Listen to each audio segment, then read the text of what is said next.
Oras natin mga kaibigan, meron na lamang tayong 3 minuto at alas 11 na ng umaga.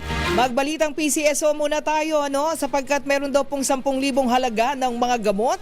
Ipinagkaloob po ng Philippine Charity Sweepstakes Office sa Civil Military Operations Research Center po ng Armed Forces of the Philippines. Alamin natin ang balitang yan mula kay Josa Cruzat.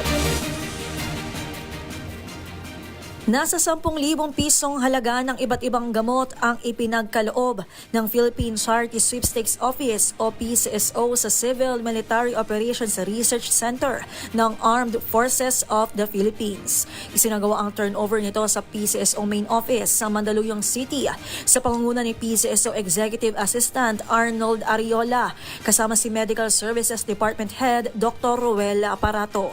Personal na tinanggap ang mga donasyong gamot ni AFP Sergeant Marlon Lalugan.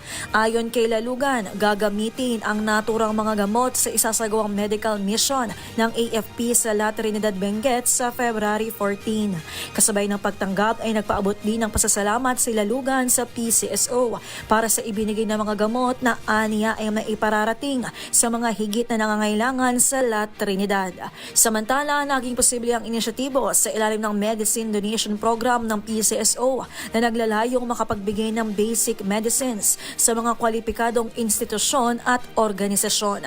Ayon sa PCSO, ito ay para matulungan ng mga ito na makapaghandog ng epektibong mga serbisyo para sa pangangalagang pangkalusugan.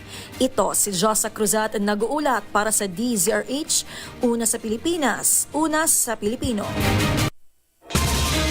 Maraming salamat, Josa Cruzat. At tuloy-tuloy po tayo. Meron pa tayong mga balita.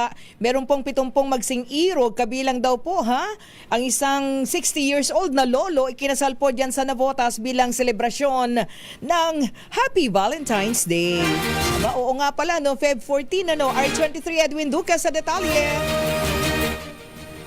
May advance na ipinagdiwang ng lungsod ng Navotas ang pag-ibig at pangako kaya ng mga puso sa kasalang Bayan 2025 kung saan ay opisyal na nagpalitan ng banata ang 70 mag-asawa at pisingirong isa sa isang mass wedding ceremony.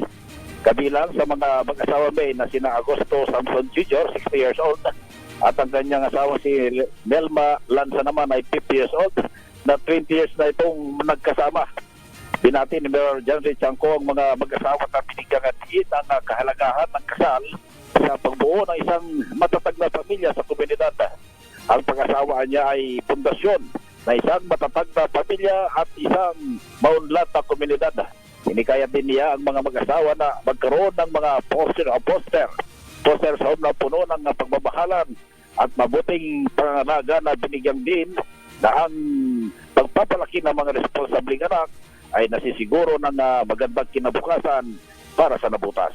R23 Edwin Duque nagulat sa DZRH, una sa Pilipinas, una sa Pilipino.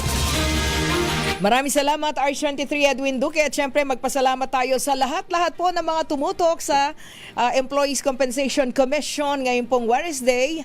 Until next Wednesday po 10 to 11 in the morning of course. Bahagi po of course ang DZRH Operation Tulong. But then every Wednesday po ang hashtag work-related is Employees Compensation Commission. But anyway, maraming salamat of course sa ating Team Operation Tulong at doon po sa mga nagtanong sa ECC ay ating pong sasagutin yan sa mga susunod na episode po ng hashtag work-related. Pansamantala po tayo magpapaalam sa pangalan po ng buong pwersa ng DZRH News Center at ng DZRH Operation Tulong. Ako naman may binauhan, una sa Pilipinas, una sa Pilipino. Mamaya babalik po inyong lingkod alas 3 hanggang alas 4 ng hapon sa Public Service Hour. Susunod na po, inabangan yung drama love story, Ikaw Lamang sa Buhay Ko. Oras natin, ganap ng alas 11 ng umaga.